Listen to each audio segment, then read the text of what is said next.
It happens in less than a second, when you are completely alone. The room is dead silent.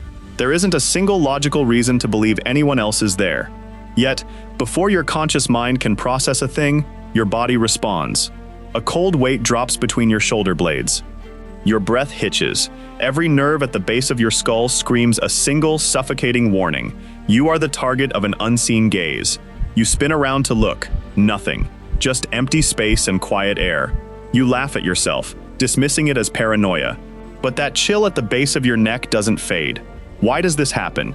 How can your brain construct such an absolute, bone-chilling certainty that an invisible observer is staring directly at you, long before you have a single shred of proof? This isn't madness, nor is it mindless imagination. It is an ancient biological ghost story written deep inside your nervous system. When people try to explain this phenomenon, their explanations usually fall into one of three distinct categories. The first is the supernatural explanation, the belief in a literal sixth sense. For centuries, popular culture and esoteric traditions have entertained the idea that the human mind possesses a subtle receptor for gaze, an ability to feel the energy or projection of another person's attention focused upon us, even when that person is outside our field of vision. The second is the hyper-evolutionary explanation, the idea that millions of years of predation forged an ancient, specialized predator detection radar in our DNA. According to this view, early humans who could magically sense a stalking big cat in the dark survived, while those who couldn't were eaten, leaving us with a biological instinct that triggers a warning alarm whenever we are being target acquired. The third is the subconscious processing explanation, the theory that your brain actually did see or hear something real, a flicker of movement in your extreme peripheral vision, a soft scuffle of a shoe, a shadow shifting in a glass reflection, and that your conscious mind simply received the alert without seeing the raw footage.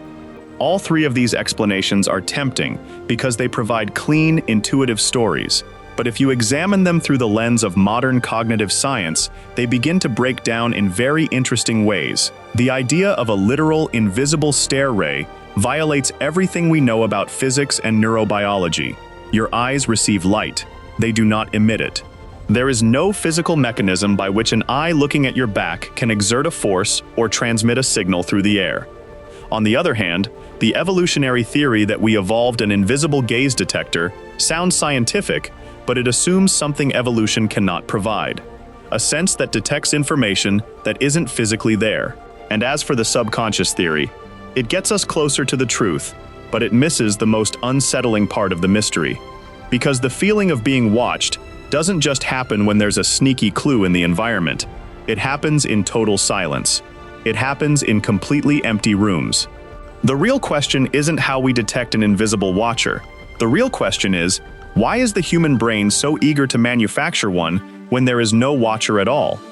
To understand how the brain creates the illusion of an unseen observer, we first have to understand how fanatically obsessed the brain is with seen observers. For a social primate like Homo sapiens, another creature's eyes are the most information-dense real estate in the universe. An eye tells you where another entity is looking, what it is interested in, what it is planning to do next, and whether it considers you a friend, a mate, or a meal. Because gaze direction is a matter of life and death, evolution turned the human visual system into a specialized gaze processing machine. Unlike almost all other primates, humans evolved eyes with a striking high-contrast feature, a bright white sclera surrounding a dark iris. A chimpanzee's eyes are mostly dark, making it difficult for rivals to tell which way it is looking. Human eyes, by contrast, are billboards. We can broadcast our exact angle of gaze across a room with millimeter precision, and we can read the gaze angle of others instantly. Deep within your brain sits a specialized neural circuit dedicated specifically to this task. When light hits your retina, signals travel along a fast-track pathway involving the superior colliculus and the amygdala, passing through regions like the superior temporal sulcus, or STS, and the fusiform face area. This subcortical pathway acts as a rapid response threat system. It doesn't wait for your slow, conscious visual cortex to process the fine details of a face. If a pair of eyes is turned directly toward you, a phenomenon known as direct gaze, this primitive pathway fires in a fraction of a second. It triggers a microburst of arousal. Your heart rate ticks up, your attention locks on, and your brain prepares for a social or physical interaction. Direct gaze is an alarm signal. If someone is looking directly at you, you must pay attention. And because the brain considers direct gaze so critically important, it operates on a bias. When in doubt, assume they are looking at you. Now, let's add a layer of complexity. You don't just process gaze with the center of your eyes. You process the world through peripheral vision. Your central vision, the fovea, is tiny. It covers only about 2 degrees of your visual field, roughly the width of your thumbnail held at arm's length. Everything outside that tiny spot is handled by your peripheral vision, which is heavily populated by rod cells rather than cones. Peripheral vision is terrible at seeing color, sharp lines, or fine details, but it is exceptionally good at 2 things: detecting contrast and detecting motion. Imagine you are sitting at your desk. In your peripheral vision, the dark doorway behind you is a low-resolution blur of contrast and shadow. A slight shift in lighting from a passing car outside, a tiny dust mote floating past the desk lamp, or even a microscopic involuntary muscle twitch in your own eyelid changes the light pattern on your peripheral retina. Your peripheral visual system registers a change. But because it lacks spatial resolution, it cannot tell you what moved. It can only tell you that something moved, and that it happened in a region of dark, uncertain space. This is where the brain's predictive machinery steps in. The brain does not sit passively waiting for perfect information. It is a prediction engine. When presented with a blurry, ambiguous shape in the periphery, it immediately tries to fill in the blanks using its most urgent priors. And what is the most urgent shape the brain can possibly predict? A human face looking at you. If your peripheral vision senses a shape that could be a head, and a contrast pattern that could be a direct gaze, your brain doesn't report, "There is a 12% chance of a shadow and an 88% chance of nothing." It reports, "Look behind you." To understand why the brain jumps to this conclusion so aggressively, we have to look at a concept in evolutionary biology known as error management theory. In any decision-making system operating under uncertainty, there are 2 types of errors you can make. A type 1 error is a false positive. You assume a threat is present when it isn't. You think a shadow in the bushes is a predator, so you jump, turn around, and get a surge of adrenaline. You feel silly, your heart beats fast for 2 minutes, and then you go back to what you were doing. The cost of this mistake is trivial, a tiny expenditure of metabolic energy and a moment of embarrassment. A type 2 error is a false negative. You assume no threat is present when one actually is. You assume the shadow in the bushes is just the wind, so you keep typing your email. But it isn't the wind, it's a leopard. You get eaten, and your genetic lineage ends right there. The cost of this mistake is absolute. Over millions of years, natural selection acted as an asymmetric editor. It didn't design the human brain to be a neutral, objective truth seeker. It designed the human brain to survive. An algorithm that errs on the side of paranoia will leave behind millions of descendants. An algorithm that errs on the side of relaxed objectivity will eventually get caught off guard. Cognitive scientist Justin L. Barrett coined a term for this deeply embedded bias, the hyperactive agency detection device, or HAD. HAD is an automatic neural module that constantly scans incoming sensory noise, the rustle of leaves, the creak of a floorboard, the flicker of a shadow, and defaults to attributing that noise to an agent. An agent is anything with intent, goals, and the capacity to act. A predator, a rival human, or an observer. When you are alone in a dark room, your HAD is running on high sensitivity. The environment is quiet, sensory input is low, and uncertainty is high. In that low-signal environment, your internal threat radar dials up its gain. It takes the faintest background noise of your own nervous system and interprets it as an intentional presence. You aren't experiencing a supernatural connection.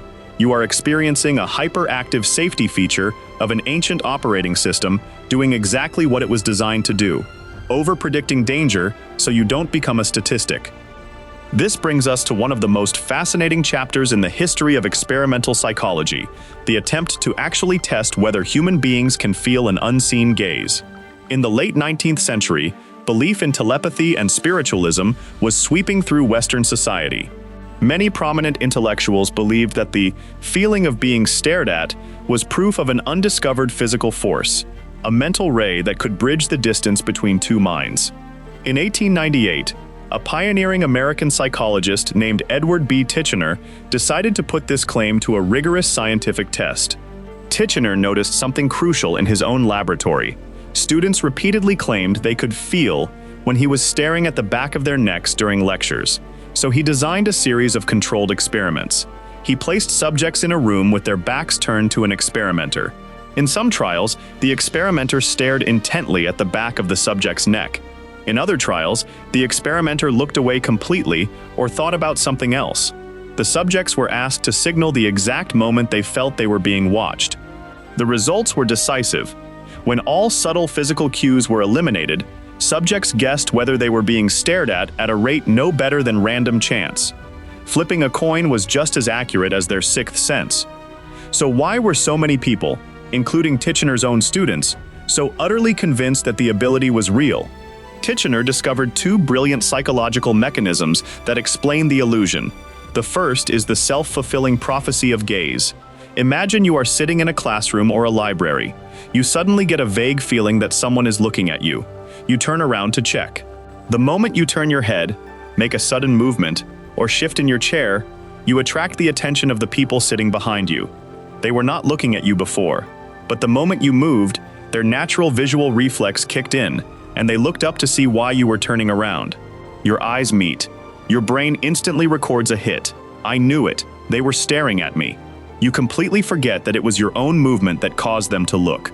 You misattribute the cause, filing the event away as proof of your invisible sense. The second mechanism is confirmation bias. Think about how many times you sit in a room, feel a vague twinge of unease, turn around, and see absolutely no one looking at you. Do you write that down in your mental diary? Do you tell your friends at dinner, "Hey, guess what? At 3 p.m. today I turned around and nobody was staring at me"? Of course not. Your brain immediately discards false alarms as non-events. But on the rare occasion when you turn around and happen to catch someone looking your way, the memory gets locked in with vivid emotional intensity. You remember the hits and forget the thousands of misses. Titchener proved that the feeling of being stared at wasn't a receptive sense. It was a loop of expectation, movement, and selective memory. So if there is no sixth sense, and if peripheral vision is just catching shadows, why does the feeling sometimes hit us with such overwhelming, bone-chilling physical intensity? Why can an empty room feel not just vacant, but actively occupied? To answer this, we have to look at how the brain integrates internal bodily signals with external expectations, a process known as interoception. Your brain is constantly monitoring your body's internal state, your heart rate, your breathing depth, your skin conductance, and muscle tension. Suppose you are in a dark, unfamiliar, or quiet environment. Your baseline level of anxiety is slightly elevated. Your sympathetic nervous system fires a tiny, unconscious burst of adrenaline. Your skin muscles contract, causing piloerection or goosebumps, and your neck muscles tighten. Now, your conscious brain receives this sudden surge of physical sensation from your body. It asks itself a fundamental question: why is my body acting like I'm in danger? Your brain hates unanswered questions. It demands a narrative to explain its own physiological state, so it looks out into the environment for a cause. It sees an empty, dark hallway. It hears the subtle, ambient, house-settling creaks. It combines these weak external signals with its own internal state of high arousal, and it constructs the most logical explanation available. My heart is racing and my skin is prickling because there is something watching me from that dark corner. This is a feed-forward loop.